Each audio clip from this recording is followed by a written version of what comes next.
Allagadda MLA Akhilapriya మాట్లాడుతూ ఆర్లగడ్డలో ఎటువంటి అన్యాయాలు దౌర్జన్యాలు జరగట్లేదని చెప్పి ఆమె చెప్పడం జరుగుతుంది. ఈరోజు ఎన్డీఏ ప్రభుత్వం అధికారంలోకి వచ్చినాక ఆర్లగడ్డలో ఎన్ని అరాచకాలు జరుగుతున్నాయనే దానికి నిదర్శనం 1, 2 కూడా కాదు. మీరందరూ ఒకసారి గమనిస్తే ఫస్ట్ ఆర్లగడ్డలో మర్డర్తో మొదలైంది. ఎవరు మర్డర్ చేసుకున్నారు? తెలుగుదేశం వాళ్ళని మర్డర్ చేసుకున్నారు. గొడవలు ఎక్కడ మొదలవుతున్నాయి? ఈరోజు ఒకరి వాళ్ళ ఆస్తుల మీదకే ఈరోజు తెలుగుదేశం నాయకులు ఎవరిది సిటీ కేబుల్ వాళ్ళదే, తెలుగుదేశం వాళ్ళదే, దాని మీదకి దౌర్జన్యంగా పోతుంది ఈమె. ఆడ కేసులు బుక్ అయింది ఎవరి మీద? ఆమె హస్బెండ్ మీదనే. భార్గవరామే ఇవన్నీ చేసేది, రౌడీజం చేసేది ఎవరో ఆస్తులు కొట్టేయాలని చెప్పి ఈమె ప్రయత్నిస్తుంది. వాళ్ళు కేసులు పెట్టుకుంటున్నారు. దానికి నిదర్శనం భార్గవరావు మీద కేసులు బుక్ అయ్యాయి. ఇంకొకటి, సరే లా అండ్ ఆర్డర్ గురించి పక్కన పెడదాం.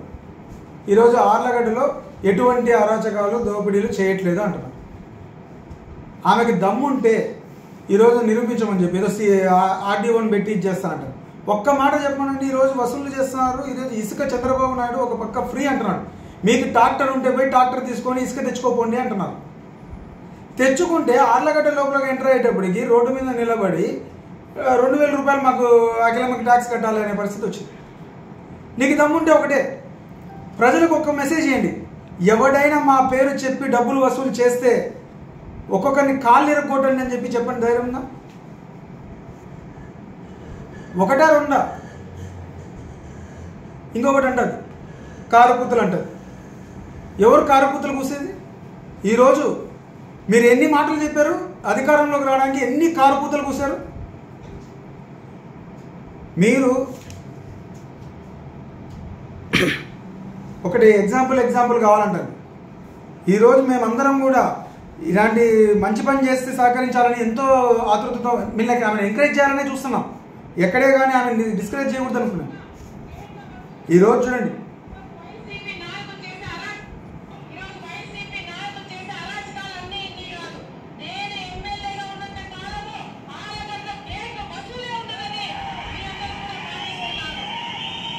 ఇది కారుపూత కాదా? ఇది కారుపూత అంటారు. గేట్లు వసూలు చేయనని చెప్పి ఆమె నోటితో ఆమె ప్రలోభాలు పలికి కారుపూతలు కూసి ఈరోజు చూడండి, మేమేదో ఆమె సహకరించాలని చెప్పి, ఆమె ఉచితంగా వదులుతుందని చెప్పి సహకరించాలని చెప్పి ఎవరే కానీ టెండర్లో కూడా మేము పార్టిసిపేట్ చేయలేదు.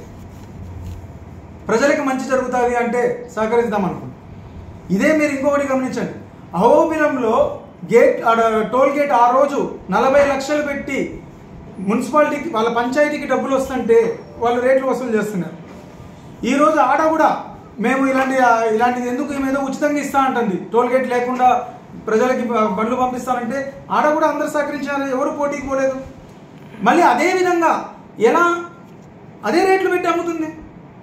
దీనికి సమాధానం చెప్పమ్మా. ఎవరు కారుకూతులు కూస్తున్నారని అవినీతికి? ఈరోజు చింతకుంటలో శుద్ధ నీ తెలుగుదేశం పార్టీ నాయకులు వాళ్ళ నోరుతో వాళ్ళు చెప్తున్నారు బయట లబోదిబో అని.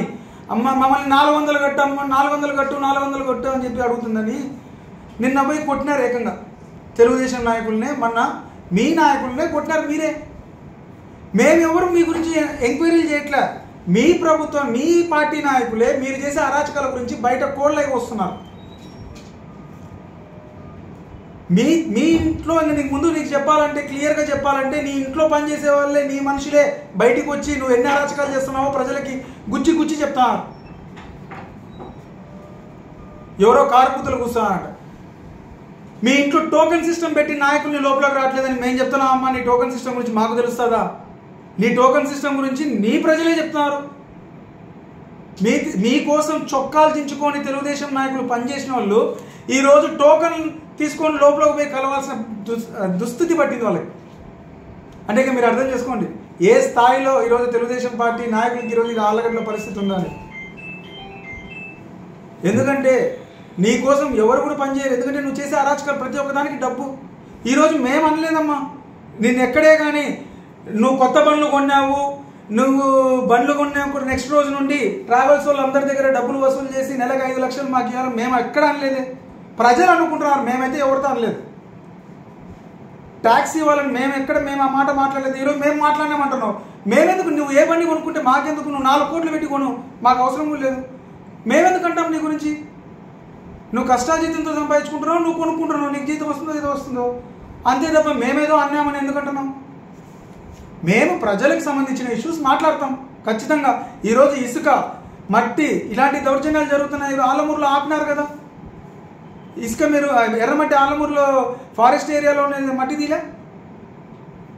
మేము ఏమన్నా మాట్లాడినామా? ఖచ్చితంగా కంప్లైంట్ ఇచ్చినాం కలెక్టర్ గారికి. కలెక్టర్ గారు యాక్షన్ తీసుకొని ఆపినారు. ఇలాంటి దానిలో మేము ఖచ్చితంగా మాట్లాడతాం. నువ్వు ఏం కేసులు పెట్టుకుంటావు, నీ చేతనైన కేసులు పెట్టుకో. నువ్వు తప్పు చేయకుండా నువ్వు ఎవరు వద్దన్నారు? ప్రజలకు న్యాయం చేయి. ఈరోజు ఆర్లగడ్డలో రౌడీజం జరగట్లేదు అంటున్నావు. చికెన్ సెంటర్లలో కూడా 10 రూపాయలు వసూలు చేస్తున్నారు నీ పేరు చెప్పి. ముందు వాళ్ళని కంట్రోల్ చేసుకో.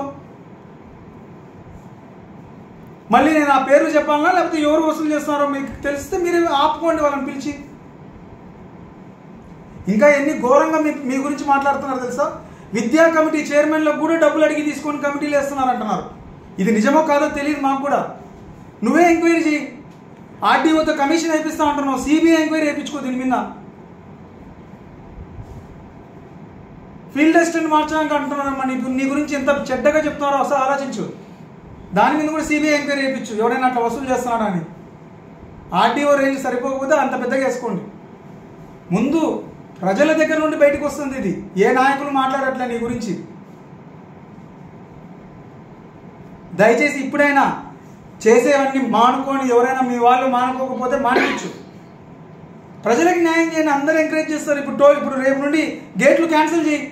రేపు సంతా నువ్వు మాట మీద నిలబడే వ్యక్తివి అయితే నువ్వు రేపు నుండి గేట్లు వసూలు చేయడం ఆపి.